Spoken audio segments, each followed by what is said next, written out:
Hi guys, welcome to our channel. இந்த வீடியோல Nivea soft baby pomegranate cream பத்தி தான் பார்க்க போறோம். இந்த க்ரீம் வந்து எதற்கு யூஸ் பண்ணுறது, இந்த க்ரீமோட ப்ளஸ் என்ன மைனஸ் என்ன, இந்த க்ரீமோட இன்கிரிடியன்ட் என்ன, இந்த க்ரீம் பத்தின ஃபுல் டீட்டெயில் இந்த வீடியோல தெரிஞ்சுக்கலாம் வாங்க.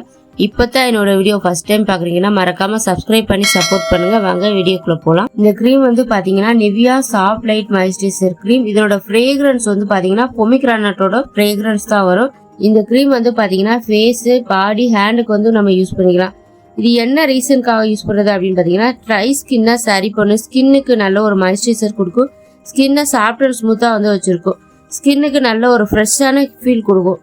எல்லா ஸ்கின் டைப் உள்ளவங்களுமே யூஸ் பண்ணிக்கலாம். Dry skin, normal skin, combination skin, both men or women ரெண்டு பேருமே இந்த க்ரீம் வந்து யூஸ் பண்ணிக்கலாம். இதனோட இன்கிரிடியன்ஸ் எல்லாம் என்னென்ன அப்படின்றத பார்க்கலாமா. விட்டமின் இ வந்து பாத்தீங்கன்னா ஸ்கின்னை நர்ஸ் செய்து ஸ்கின்ல இருக்கக்கூடிய டேமேஜ் எல்லாம் வந்து பாத்தீங்கன்னா குறைக்கும். ஜோஜோபா ஆயில் வந்து பாத்தீங்கன்னா ஸ்கின்னுக்கு தீப்பான ஒரு மாய்ஸ்சரைசர் கொடுக்கும். அடுத்ததா கிளிசரின் பாத்தீங்கன்னா ஸ்கின்னுக்கு நல்ல ஒரு ஹைட்ரேஷன் கொடுக்கும். மினரல் ஆயில் வந்து பாத்தீங்கன்னா ஸ்கின்ல வந்து ட்ரைனஸ் வந்து குறைக்கும். பொமிக்ரானட் ஃப்ரேக்ரன்ஸ் வந்து பாத்தீங்கன்னா ஸ்கின்னுக்கு ஃப்ரெஷ்ஷான ஒரு ஃபீல் கொடுக்கும்.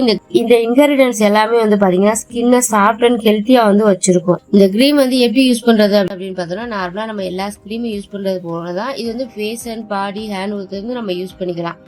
நம்ம யூஸ் பண்ண போறதுக்கு முன்னாடி ஃபேஸை நல்லா வாஷ் பண்ணிட்டு இந்த க்ரீமை வந்து அப்ளை பண்ணிட்டு லைட்டா வந்து மசாஜ் பண்ணி விடுங்க. அப்பதான் அந்த க்ரீம் வந்து பாத்தீங்கன்னா ஸ்கின்ல வந்து நல்லா அப்சர்வ் ஆகும். உங்களுக்கு நல்ல ரிசல்ட் கிடைக்கணும்னா நீங்க மார்னிங் அண்ட் நைட் வந்து யூஸ் பண்ணிக்கலாம். இந்த க்ரீமோட பிளஸ் எல்லாம் என்ன அப்படின்னு பாத்தீங்கன்னா ஸ்கின்னுக்கு நல்ல ஒரு ஹைட்ரேட்டான ஒரு லுக்கு கொடுக்கும், ட்ரைனஸை வந்து குறைக்கி ஸ்கின்னை சாஃப்ட் அண்ட் ஸ்மூத்தா வச்சிருக்கும், குயிக்கா நம்மளோட ஸ்கின்னை வந்து அப்சர்வ் ஆகும், நான் கிரேசியான ஒரு ஃபீல் வந்து இருக்கும். ஃபேஸ் அண்ட் பாடி, ஹேண்டுக்கு வந்து எல்லாத்துக்குமே வந்து யூஸ் பண்ணலாம். இதனால ஸ்கின் வந்து நல்லா ஃப்ரெஷ்ஷா க்ளோயிங்கா இருக்கும் இந்த க்ரீம் யூஸ் பண்றதால. இந்த க்ரீமோட மைனஸ் எல்லாம் என்ன அப்படின்னு பார்த்தோன்னா சென்சிட்டிவ் ஸ்கின் உள்ளவங்களுக்கு இரிட்டேஷன் ப்ராப்ளம் வரலாமா. ஓகே, டோட்டலா இந்த க்ரீம் யூஸ் பண்ணா நம்மளோட ஸ்கின் வந்து பாத்தீங்கன்னா நல்லா சாஃப்டா, ஹைட்ரேட்டா, ஃப்ரெஷ்ஷான ஒரு ஃபீல் இருக்கும் நம்மளோட ஸ்கின்ல. என்னோட வீடியோ பிடிச்சிருந்துச்சுன்னா லைக் பண்ணுங்க, சப்ஸ்கிரைப் பண்ணுங்க, ஷேர் பண்ணுங்க. பாய். நெக்ஸ்ட் ஒரு ப்ராடக்ட் ஒரு ரிவ்யூல பார்க்கலாம்.